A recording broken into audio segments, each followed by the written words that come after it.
Всем привет! С вами Антон Больших и мастерская Антоха Гараж.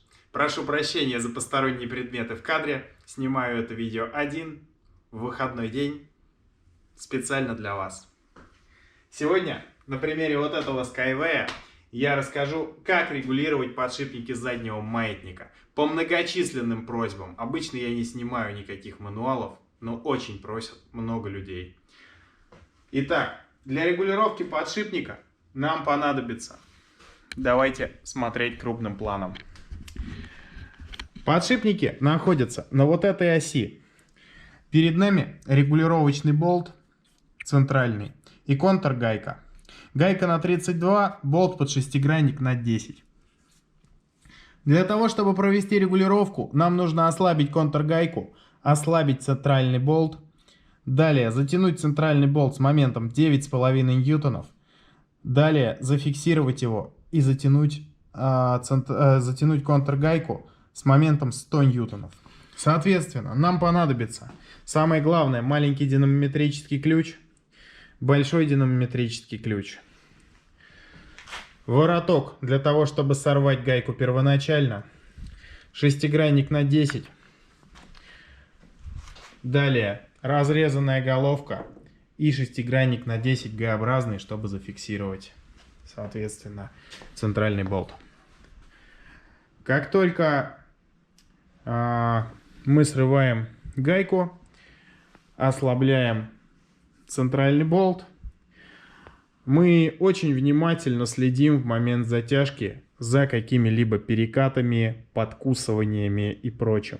Если вот здесь вот мы чувствуем хотя бы малейшие перекатики, то, к сожалению, подшипники надо менять. Причем не только с этой стороны, а, разумеется, еще и вот здесь.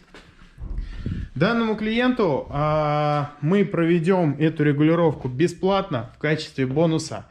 Этот мопед обслуживается у нас постоянно уже у второго владельца на протяжении уже, наверное, 5 или 6 лет. Поэтому пусть будет такой вот бонус. Итак, начнем. Берем вороток, головку на 32. Ничего себе.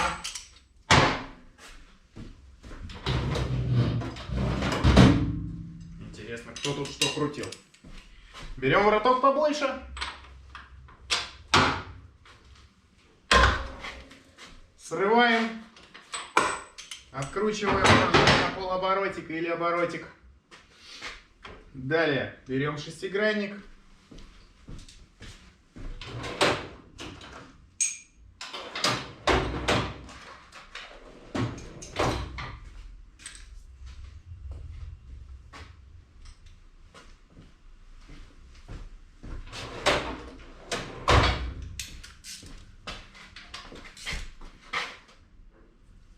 Ослабляем.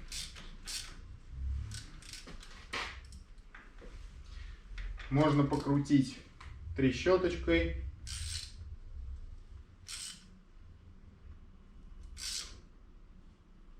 Кстати, занятно, пробег почти 40 тысяч, а перекатов я здесь не чувствую. Скорее всего, потому что их раньше регулировали. Если их регулярно регулировать, их срок службы резко увеличивается. Потому что если этого не делать, как правило, к 40 тысячам пробега подшипники точно надо менять. Берем маленький динамометрический ключ. Выставляем его на момент 9,5 ньютонов.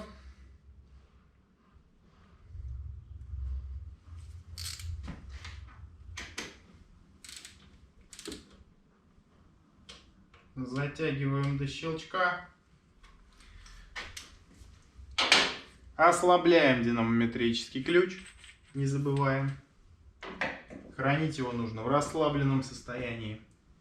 Далее нам необходимо Г-образным шестигранником зафиксировать, а разрезанной головкой затянуть гайку. Но что делать, если разрезанной головки у вас нет? И Г-образного шестигранника на 10 у вас тоже может не быть. Из ситуации можно выйти очень просто. С помощью обычного маркера. Мы берем маркер. И ставим пометочку. Допустим, вот здесь вот наверху. И аналогичную пометочку ставим себе на картере, что мы оставили в таком положении. Запоминаем это положение. Берем большой динамометрический ключ. Попробую вот так поставить камеру. Ну, наверное, будет плохо видно, но все равно. Берем большой динамометрический ключ. Выставляем на нем 100 ньютонов. И затягиваем контргайку. С довольно большой вероятностью нам повезет, и центральный болт не провернется. Но если он вдруг провернется, то мы это увидим для того, чтобы повторить процедуру или все-таки изготовить специальный инструмент. Производим затяжку 100 ньютонов. И вуаля! Наша метка на месте. Подшипники правильно затянуты. В случае же, если там были бы перекаты, клиенту было бы рекомендовано менять подшипники, соответственно, со всеми вытекающими, с демонтажом редуктора и так далее. А с вами был Антон Больших и мастерская Антоха Гараж. Напоминаю, что я делаю это для вас. И я очень благодарен за ваши лайки и комментарии. Всем пока!